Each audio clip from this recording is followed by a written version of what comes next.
All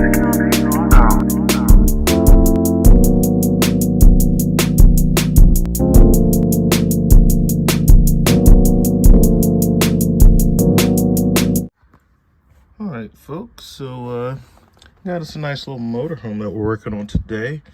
Electrical issues. Unfortunately, someone else has attempted to work on it before. This video will serve to highlight the importance of only using a professional certified RV tech. It's possible that the person who worked on this has ruined many of these batteries, which are very expensive.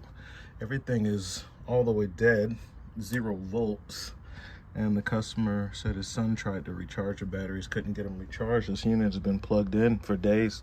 I do have power on the main line, but there is no power coming out of the converter, and it is not running. So my first order of business will be finding out. As you can see, I don't know how the sound got turned off on this thing, but it's not beeping. No power going in. So flashing means nothing, and then solid means we have power. So we have power coming into the main junction box.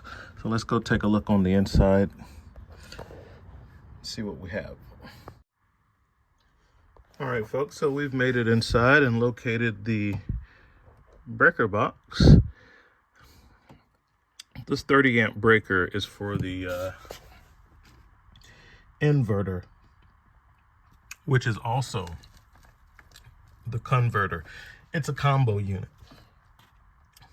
Pretty common in these older coaches and still used in some of your newer stuff, just a newer version. So according to our voltage detector, it says we have voltage coming in and going out on that leg. I will disconnect this and actually test that voltage to see the quality of power. So give me a moment, and then we'll find out why we don't have power going in, because the incoming power was not present at the inverter charger.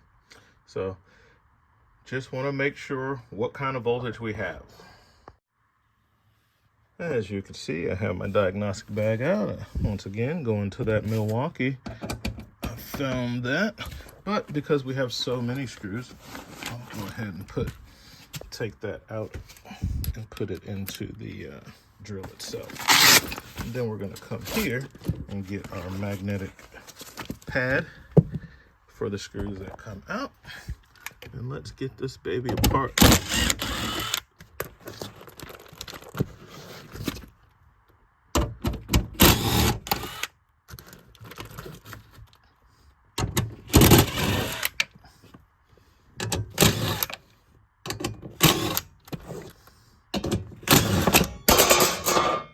All right, there she is. And I know that it was the 30 amp. Let's keep all the screws right here. That should be going down. And now that I'm on the wire, doesn't look like, oh, well, wait a minute. All the breakers are flipped.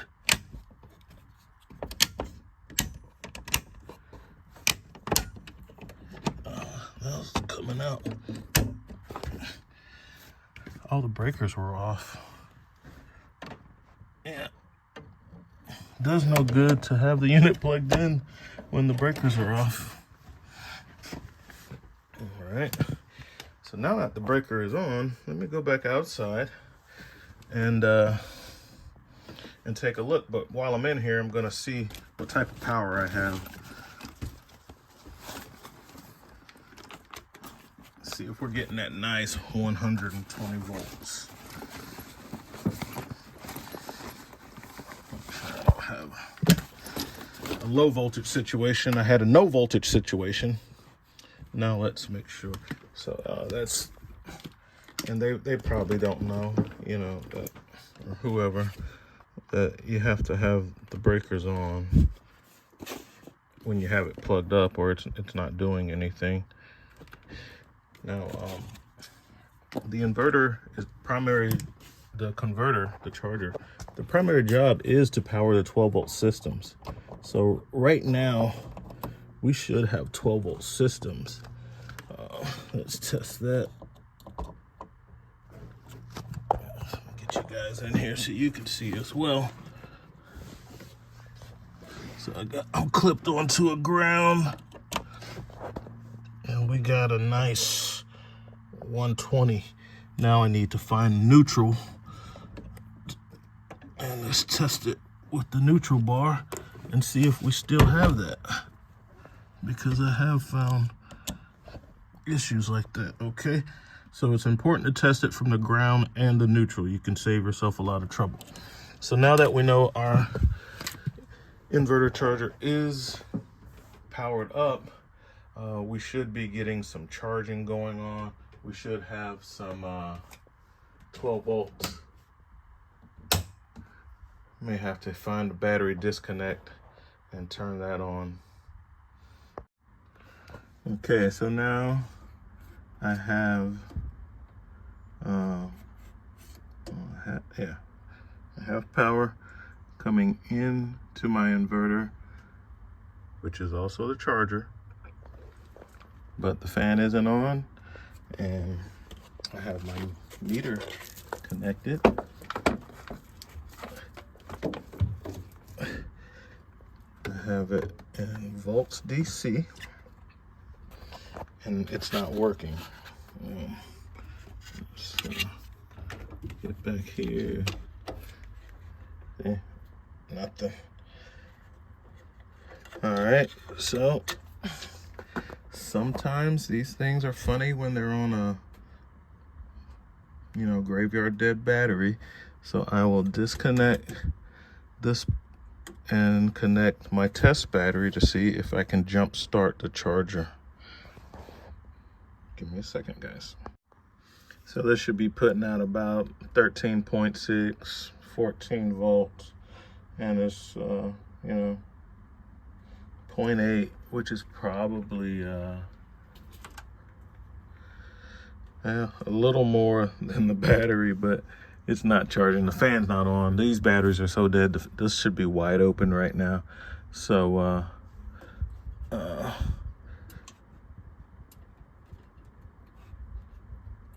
give me a moment and allow me to let's take the remote out of the way. That's a temperature sensor, and the auxiliary switch. We'll just take that out of the way. I just want this thing to run wide open. We have the breakers on. That's for the pass-through. Let me get the batteries hooked up. Still, yeah, nothing. Okay, let's jump start this thing. Okay, guys, so we know that battery bank is all the way dead, and I want to introduce my own battery into the system, but I kind of want to isolate it from the rest because the guy who worked on this before may have done some makeshift wiring, and he might have something shorted out, or it just could be simply, the thing hasn't been plugged up for a long time and the batteries are just dead. Nevertheless, I want to protect myself and my equipment, so I have toned out the lines using my multimeter, and I have found that this is the main negative that feeds the bank, and this is the main positive that feeds the bank. I also found a bad connector. This wire probably goes to the generator. That kind of needs to be taken care of. It needs a big lug there. I'll see if I have some of those, but just want to stay focused on the charging system. Does this charger work or doesn't it work? Okay, we know it has power going into it. We know there's nothing coming out of it. Okay, so and even if we turn the AC out off on this device, it should still put out the 12 volts, the charger. It doesn't have to put out the pass-through, and that's even further isolation from the circuitry of the coach. I just want to deal with the charger side. So now that I have that, I'm gonna just sit my battery in, connect it, and see if I can get this charger to recognize that, hey, I'm on a battery, let's start a profile. All right, so we have the battery connected directly to the charger, and the charger is connected there. 12 volts, 12.6 volts is hitting the inverter charger, and it's still not turning on. So because we have power going in and nothing coming out and a good battery, we know that that inverter charger does not work. So on to the next step. Let's see if it's just a dead battery. I will put a jump pack on here and get this motor started. And at that point, the alternator should start charging the 12 volt system. Stand by.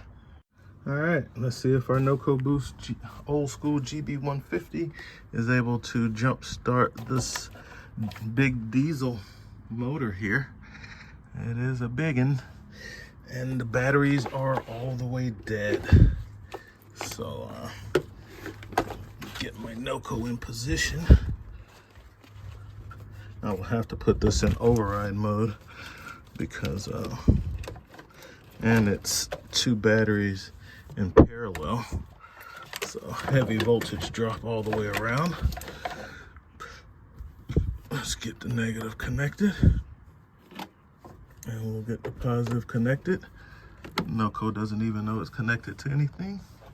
And I am gonna go ahead and put the key in the ignition and turn it forward, because these have a solenoid that might be latched that's also linking those batteries, and I don't want that much of a drain on the system.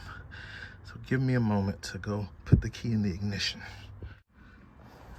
All right, guys, that system is just so low, and that thing drained my NoCo and it didn't crank.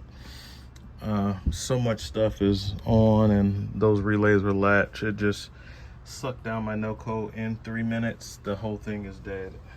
I have to go home and recharge it, if it's still any good. Sometimes if they go down way too low, they won't recharge like a battery. So what I have done is I have pulled out my Vever converter. I have clipped the 110 that would be going into this non-working inverter charger, and I have used that to power my deck mount converter, and I have the DC going to where this should be putting out DC. And now what we have is this thing wide open, charging at 15 volts. So and see, proof positive that the house batteries and the chassis batteries are latched. I'm getting 15 volts on. This should be isolated. It shouldn't be together. Let's move over to the, let's see, over here, 15 volts. So yeah, like I said, that is a condition earlier. Like I said, sometimes these relays get latched. You got a bad solenoid and it's stuck latched like that solenoid back there. And what happens is it should only do that when the key is in the ignition and the ignition is on. Should it link all these batteries, and when the key is out, that ignition signal should make the relay unlatch so that only the house batteries are being charged. Now I do have the key in the ignition, so I'll go check that, but I kind of need all of the batteries to charge. You cannot crank the truck off of this inverter, but what we can do is, now that this is connected, all the 12 volt system should be live, and I can go and do things like, you're not supposed to operate these slides with bad batteries, so these batteries really need to charge up, but I could at least check out the state of the coach, and this will have to kind of stay on all night. That's why I kind of got it in here. You know, I have it to where this can be closed up like normal, and you know, just sell the customer this device, and or just let them borrow it until I come back to fix the other problems, and then yeah, see if the batteries are going to charge or hold a charge. So let's go on the inside and see what we have. This is thinking outside the box, guys. Yeah, so this worked out exactly as I expected. You hear the LPG, the propane detector going off, because it sees that the battery voltage is way under. So it's going to keep doing that until the batteries get full charge. And here we are on the chassis battery, still 15 volts, because they are latched and the key is out of the ignition now. I have the keys totally out of the ignition and it's still latched. That's why the chassis batteries died. So it's going to work in our favor for right now, because we're going to leave this plugged in, you know, all day and all night, and the next day we'll come back out here and take a look at this, and all the batteries should be charged up overnight. That's why I hooked everything back up the way it was. And then we still have issues that we got to deal with, like we need another one of these, and you know, we're just temporarily getting the batteries going with this, because you can't do any diagnostics on the slide room and things like that until we get some 12 volt stuff going. So that's what we got going on, guys. And so this out of the box thinking, of course, worked. And I'll come back in a day after this has had time to charge up overnight and see what to actually start the real diagnostics outside of the charging system being gone kaput. All right.